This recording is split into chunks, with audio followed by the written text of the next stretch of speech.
नमस्कार, मैं हूं आस्था चोपड़ा और आप देख रहे हैं स्वदेश खबर। आगे 30 मिनट में हम बताएंगे आपको देश दुनिया की बड़ी खबरें। शुरू करते हैं महाराष्ट्र रियल एस्टेट के साथ। महाराष्ट्र रियल एस्टेट को लेकर बड़ी खबर है। ईटी नाउ को मिली एक्सक्लूसिव खबर के मुताबिक महाराष्ट्र सरकार प्रॉपर्टी स्टैंप ड्यूटी में कटौती करने की तैयारी कर रही है। पूरी खबर के साथ अनुराग शाह जुड़ गए हैं। जी अनुराग। देखिए, आने वाले जो फेस्टिव सीजन है उसमें जो घर खरीदार है उनको सौगात मिल सकती है। मुंबई और मुंबई के अलावा जो महाराष्ट्र के शहर है, तालुका है, क्योंकि महाराष्ट्र सरकार जो है वो स्टैम्प ड्यूटी के अंदर कटौती करने का प्लान कर रही है। और जिस तरह से हमने आज एक्सक्लूसिव बातचीत करी है महाराष्ट्र के हाउसिंग मिनिस्टर अतुल सावे जी से, और उनके द्वारा साफ साफ कहा गया है कि सरकार का प्रयास है कि आने वाला जो फेस्टिव सीजन है उसमें लोगों को राहत दी जाए। तो ये माना जा रहा है कि जो महाराष्ट्र के अंदर आने वाले दिनों में चुनाव भी है और अगले कुछ हफ्तों में जो मॉडल कोड ऑफ कंडक्ट लागू हो जाएगा, आदर्श आचार संहिता लागू हो जाएगी, तो उससे पहले एक राहत दी जा सकती है महाराष्ट्र के अंदर जो घर खरीदार लोगों को है। क्योंकि सरकार का मानना है कि जिस तरह से कोविड के दौरान वित्त वर्ष 2021 के अंदर जो स्टैंप ड्यूटी के अंदर कटौती की गई थी 2% और 3% की, उसका काफी शानदार प्रतिशत मिला था और सरकार को रेवेन्यू में भी काफी बढ़ोतरी हुई थी। तो उसी तर्ज पे सरकार जो है वो राहत देने का प्लान कर रही है। क्योंकि जो मुंबई के अंदर ही अगर हम बात करें तो नए घर की खरीदारी पर 6% तक स्टैंप ड्यूटी देना पड़ता है और मुंबई का जो रियल एस्टेट है वो देश के अंदर सबसे महंगा रियल एस्टेट है। तो 6% का रियल एस्टेट स्टैंप ड्यूटी की वजह से प्रॉपर्टी की कॉस्ट बढ़ जाती है। तो अगर यहाँ पे अगर 1% की भी राहत दी जाती है तो घर खरीदारों को काफी राहत मिलेगी। इसके अलावा अगर मुंबई के अलावा जो दूसरे शहर है थाने, पुणे, नवी मुंबई, वहां पर 7% तक स्टैंप ड्यूटी देनी होती है। तो अगर इन शहरों के अंदर भी जो घर खरीदार है उनको बड़ी राहत मिलेगी और इस पर सरकार काम कर रही है और आने वाले 1 से 2 हफ्ते के अंदर इसका ऐलान हो जाएगा। इसके अलावा महाराष्ट्र सरकार नई हाउसिंग पॉलिसी का भी अगले 2 हफ्तों के अंदर ऐलान करने जा रही है, जिसमें जो प्रीमियम होते हैं नए घर डेवलपर्स को जो प्रीमियम देना पड़ता है और प्रीमियम की वजह से ओवरऑल जो हाउसिंग की लागत बढ़ जाती है, तो वहां पर भी कटौती दी जाएगी। तो कुल मिलाकर घर खरीदारों के लिए भी अच्छी खबर है और जो डेवलपर्स हैं उनके लिए भी अच्छी खबर है कि हाउसिंग पॉलिसी भी जो है अगले 2 हफ्ते में लॉन्च हो जाएगी। प्रॉपर्टी स्टैंप ड्यूटी में कब तक कमी हो सकती है, इस पर हमारे संवाददाता अनुराग शाह ने महाराष्ट्र सरकार के हाउसिंग मंत्री अतुल सावे से खास बातचीत करी। आइए आपको दिखाते हैं। हमारे साथ खास बातचीत के लिए मौजूद है महाराष्ट्र के हाउसिंग मिनिस्टर श्री अतुल सावे जी। सर, बहुत बहुत धन्यवाद आज हमसे बात करने के लिए। सर, आपसे यही समझना चाहते हैं, जिस तरह से हमने देखा कि जो आपका लेटेस्ट एक स्टेटमेंट था जिसमें आपने कहा था कि आप घर खरीदारों को राहत देने का प्लान कर रहे हैं, तो उस पर क्या लेटेस्ट अपडेट है, अगर आप हमारे दर्शकों को बता पाए।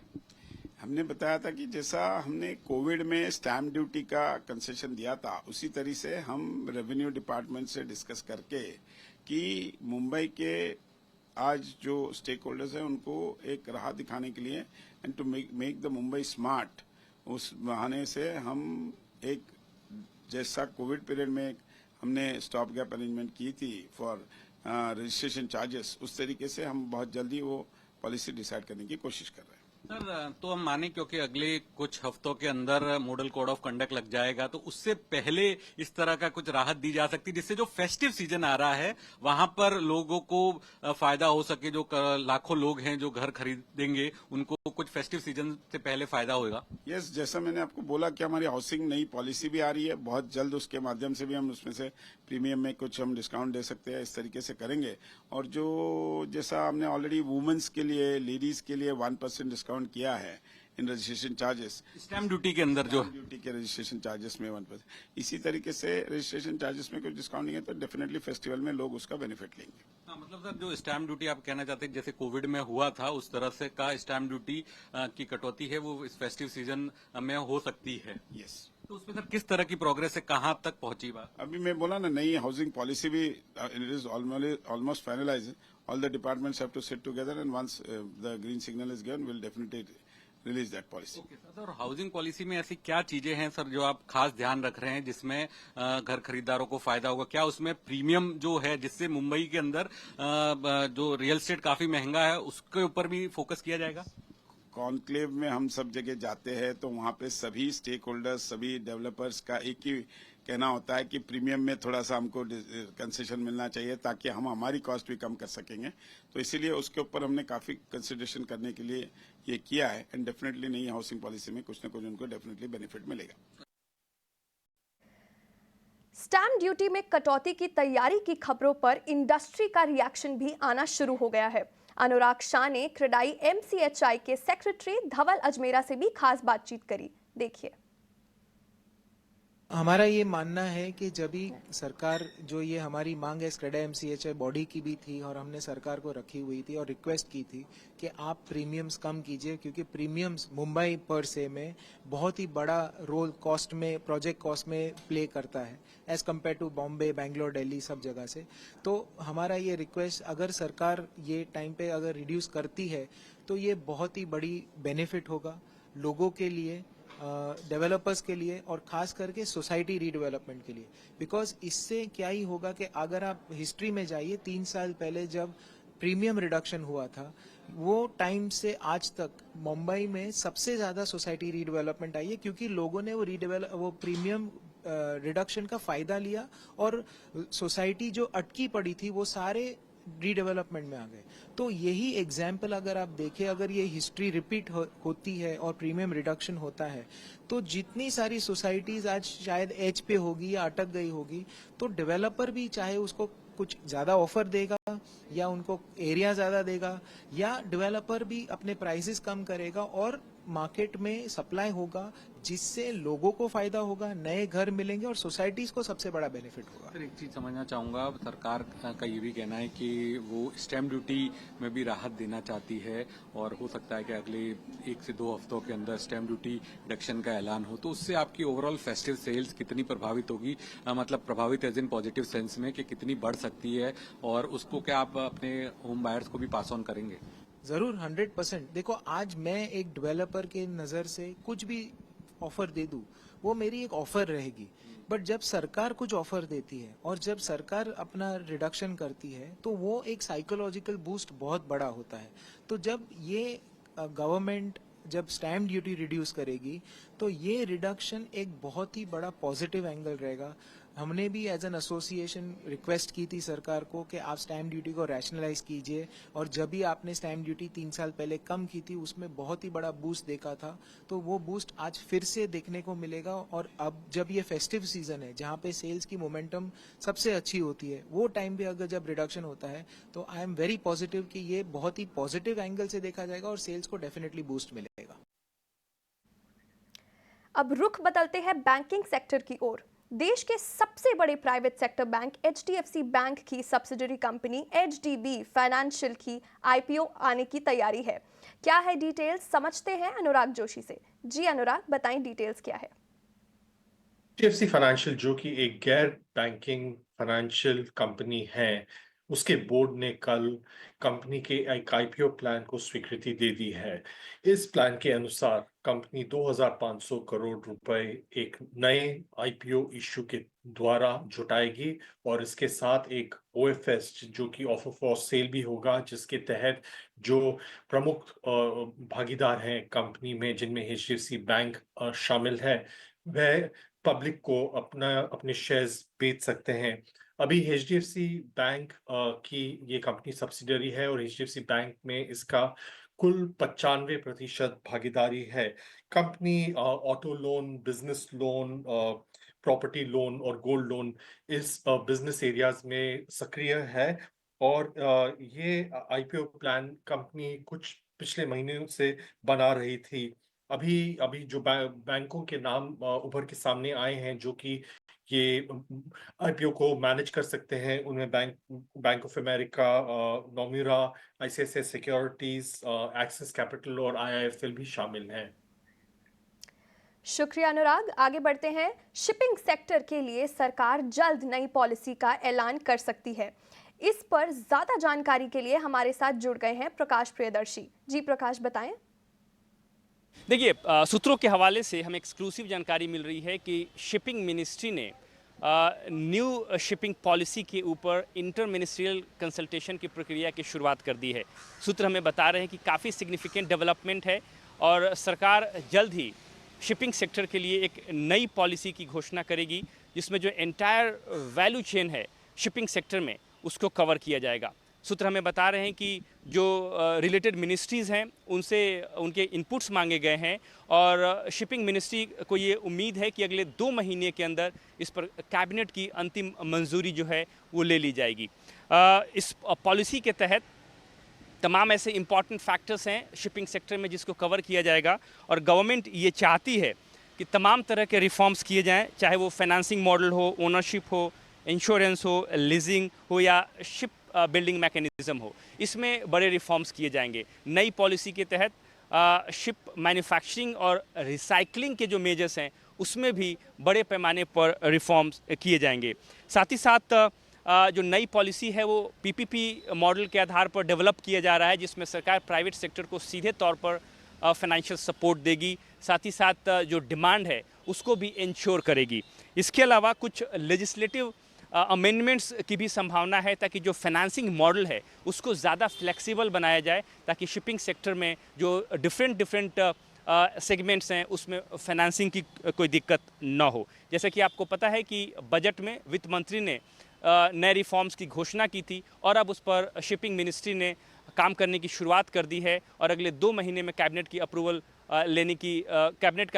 लेने की योजना जो है वो तैयार की गई है। तो जाहिर तौर पे इससे सरकार को शिपिंग सेक्टर के लिए मैरीटाइम विजन 2047 के तहत जो टारगेट रखा गया है उसको अचीव करने में मदद मिलेगी, लिहाजा जल्द ही इसकी घोषणा की जाएगी।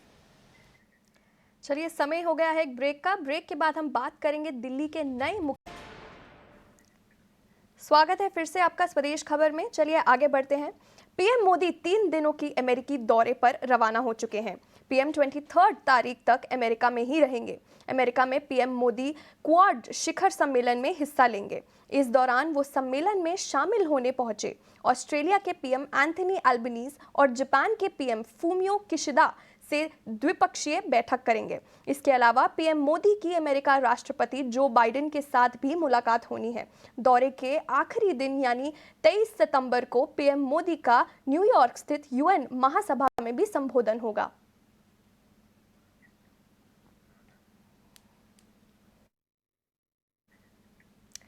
अतिशी दिल्ली की नई मुख्यमंत्री बन गई हैं। उप राज्यपाल वीके सक्सेना ने अतिशी को सीएम पद की शपथ दिलाई। डिटेल्स के साथ पुलकित नागर जुड़ गए हैं। जी पुलकित, बताएं अतिशी का शपथ ग्रहण कैसा हुआ और किन किन मंत्रियों ने शपथ ली?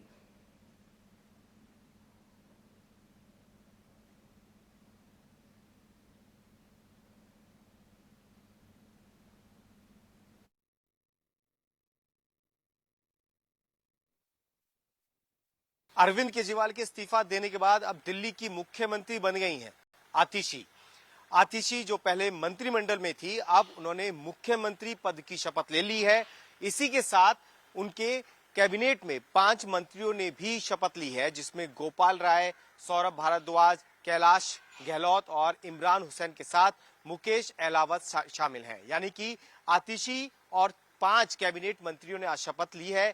अगर दिल्ली को समझा जाए तो 7 लोगों की कैबिनेट होती है, जिसमें एक मुख्यमंत्री और 6 मंत्री होते हैं। अभी भी दिल्ली की कैबिनेट के अंदर यानी कि आतिशी कैबिनेट के अंदर एक पद खाली है। उस नाम को लेकर अभी कोई भी खुलासा नहीं किया है आम आदमी पार्टी ने कि वहां कौन बैठेगा या किसे मंत्रिमंडल में शामिल आगे आने वाले दिनों में किया जाएगा। लेकिन आज जिन जिन लोगों ने शपथ ली उनमें 5 मंत्री और एक मुख्यमंत्री जो आतिशी है। आतिशी की कैबिनेट में ज्यादातर पुराने चेहरे हैं। सिर्फ मुकेश अहलावत वो विधायक हैं जिन्हें मंत्रिमंडल में शामिल किया गया है। इसके अलावा सौरभ भारद्वाज, कैलाश गहलोत, गोपाल राय, इमरान हुसैन पहले से ही कैबिनेट का हिस्सा रहे हैं। लेकिन अरविंद केजरीवाल के इस्तीफा देने के बाद पूरी कैबिनेट खत्म हो गई थी, तो आज आतिशी कैबिनेट ने दोबारा से शपथ ली है। आतिशी के मुख्यमंत्री बनने के बाद कई चुनौती उनके सामने रहने वाली है कि किस तरीके से आने वाले दिनों में वो सरकार, अधिकारी और उपराज्यपाल दफ्तर के बीच एक अच्छा तालमेल बैठा पाएंगी, ताकि दिल्ली में वो विकास के कार्य हो सके जो पिछले काफी वक्त से रुके हुए थे। और ऐसी कई योजनाएं हैं जिन्हें खुद आम आदमी पार्टी भी चाहती है कि सरकार के तौर पर उसके नेता वो सारे काम कर पाए, ताकि चुनाव में जाने से पहले उनके वो वादे पूरे हो जाएं जो कर वो पहले चुनाव में जीत हासिल कर चुके हैं। इसीलिए आतिशी की जिम्मेदारी बड़ी हो जाती है। वहीं अरविंद केजरीवाल और मनीष सिसोदिया जैसे चेहरे अब सरकार में नहीं है। उन्होंने जो जिम्मेदारी संभाली है वो ग्राउंड पर जाकर लोगों के बीच में जनता की अदालत नाम से प्रोग्राम के तहत जनता से वोट हासिल करना और समर्थन हासिल करने के नाम पर होगी। शुक्रिया पुलकित उस जानकारी के लिए। चलिए, बाजार रिकॉर्ड ऊंचाई पर बंद हुआ है। अब बाजार पर क्या रणनीति अपनाएं, इस पर खास बातचीत में ट्रस्ट म्यूचुअल फंड के मिहिर वोरा ने कहा कि बाजार में चुनिंदा सेक्टर्स में अभी भी मौका है। मार्केट मेरे ख्याल से एक इवेंट की वेट कर रही थी, जो फेडरल रिजर्व का जो एटीट्यूड था या तो एक्शन था। अच्छी बात यह है कि फेडरल रिजर्व ने काफी अग्रेसिवली रेट कट करे हैं, और उसकी वजह से अभी उम्मीद यह है कि जो डॉलर की जो स्ट्रेंथ है वो अब इतनी नहीं दिखेगी, और इमर्जिंग मार्केट करेंसीज खास करके इंडिया की जो करेंसी इतनी स्टेबल है वहां पे फंड फ्लोज आएंगे। लिक्विडिटी के जो इश्यूज थे ग्लोबली वो भी कम होंगे।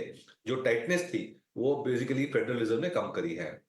तो एक रिस्क एसेट्स के लिए एक अच्छा माहौल बना है, और जब रिस्क एसेट्स का चेज होता है, रिस्क ऑन जैसा सेंटिमेंट बनता है, तो टिपिकली जो हाईएस्ट ग्रोथ सेगमेंट्स होते हैं वहां पे फंड फ्लो होता है। तो इंडिया हमने देखा है कि India will be the largest और will be the fastest growing large economy in the world, और उसकी वजह से मुझे लग रहा है कि जो फंड फ्लोज फॉरेन के हैं वो इंडिया की ओर आएंगे।